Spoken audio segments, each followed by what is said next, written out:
What is it that motivates you to stand out as a Christian in your sports club? In a culture where being a Christian may at best be seen as being religious and at worst seen something to be kind of ashamed of or ridiculed for. For many of us, we struggle to stand out consistently for Jesus in our sports clubs, in all areas of life. Sometimes we lose sight of the spiritual or eternal implications of knowing Jesus. Being reminded of these motivates us to cross the changing room and encourage others to seek Jesus out too. We're going to consider how having an eternal perspective can be a motivator.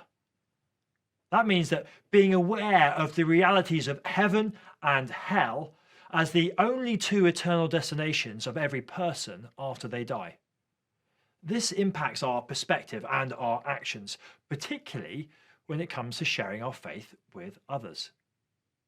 Heaven and hell are both clearly presented in the Bible as realities and certainties. They're not fairy tales. The good news is that Jesus' death on the cross has given us a way to avoid hell and to claim the promises of heaven. It is through God's grace that we are forgiven, not because we deserve to be forgiven, but because he loves us. Does the joy of heaven motivate us to invite others to run towards it with us? Does the reality of hell motivate us to share God's rescue plan with our sports friends who do not yet know him? At the end of Matthew 25, we have the final of three parables through which Jesus urges those listening to live in full view of the eternal realities that face them. There are consequences both for not living for him and for living with him. Let's have a look at it together. It starts at verse 31. When the Son of Man comes to his glory and all the angels with him, he will sit on his glorious throne. All the nations will be gathered before him, and he will separate the people one from another, as a shepherd separates the sheep from the goats. He'll put the sheep on his right and the goats on his left. As we train and compete in sport, it is easy, isn't it, to forget the reality that Jesus is coming again. And when he comes, it will have implications for all people, including our sports friends. He will sit on his throne. All will be gathered before him. Here he uses the familiar and not literal picture of sheep and goats to illustrate a separation that will happen, a dividing of people. You see, how we respond to him now really matters. Jesus continues in the next verse, in verse 34, then the king will say to those on his right, come, you who are blessed by my Father, take your inheritance, the kingdom prepared for you since the creation of the world. For I was hungry, and you gave me something to eat. I was thirsty, and you gave me something to drink. I was a stranger, and you invited me in. I needed clothes, and you clothed me. I was sick, and you looked after me. I was in prison, and you came to visit me. Then the righteous will answer him, Lord, when did we see you hungry and feed you, or thirsty and give you something to drink? When did we see you a stranger and invite you in, or needing clothes and clothe you? When did we see you sick or in prison and go to visit you? The king will reply, truly I tell you, whatever you did for one of the least of these brothers and sisters of mine, you did for me. You see, the sheep here are those on the right, those that follow the shepherd, Jesus. They are right with God because of faith in Jesus Christ, and their new state as God's adopted children is revealed in how they live it out. This change of identity causes a changed life. The kingdom they are to be given is not a reward for their good works, but because of their saving relationship with the Father and the Son. And look what it says.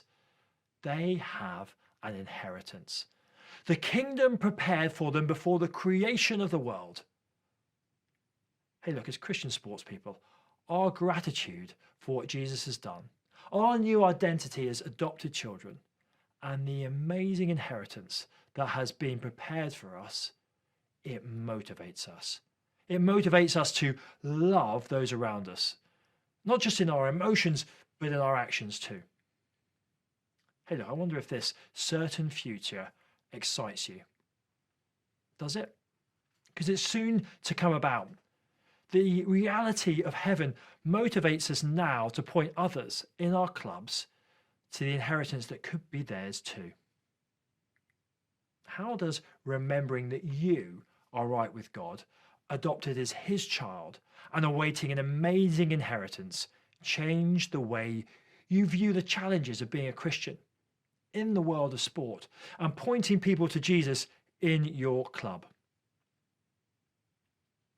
Jesus, though, continues, doesn't he? And in verse 41, it says this. Then he will say to those on his left, "Depart from me, you who are cursed, into the eternal fire prepared for the devil and his angels. For I was hungry, and you gave me nothing to eat. I was thirsty, and you gave me nothing to drink. I was a stranger, and you did not invite me in. I needed clothes, and you did not clothe me. I was sick and in prison, and you did not look after me." They will also answer, "Lord, when did we see you hungry or thirsty or a stranger or needing clothes or sick or in prison and did not help you?" He will reply, "Truly I tell you, whatever you did not do for one of the least of these, you did not do for me." It's hard to accept that our sports friends who do not know Jesus face a very serious and eternal consequence if they reject Jesus. And here Jesus makes it totally clear. Those on his left, the goats in his illustration, are those who reject Jesus. They are under God's curse and are condemned. They don't have compassion on the needy, which is the fruit of a heart that has failed to have any care for Jesus himself. Given this evidence that they are not right with God through faith in Jesus, judgment will come and they will be condemned, it says, to eternal punishment.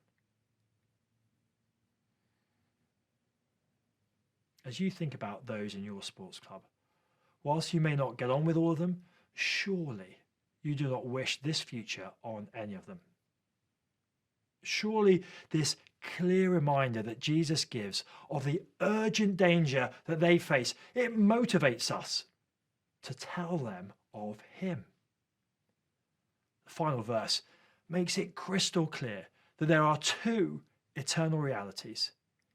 And yet we easily forget and live our lives as if this isn't true.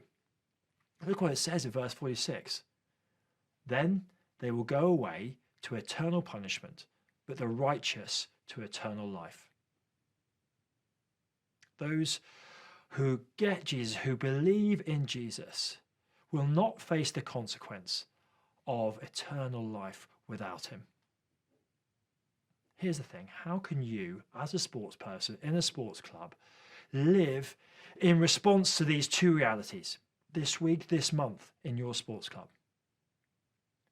Thank Jesus today for saving you, and pray for courage this week to point your sports friends to Jesus Christ.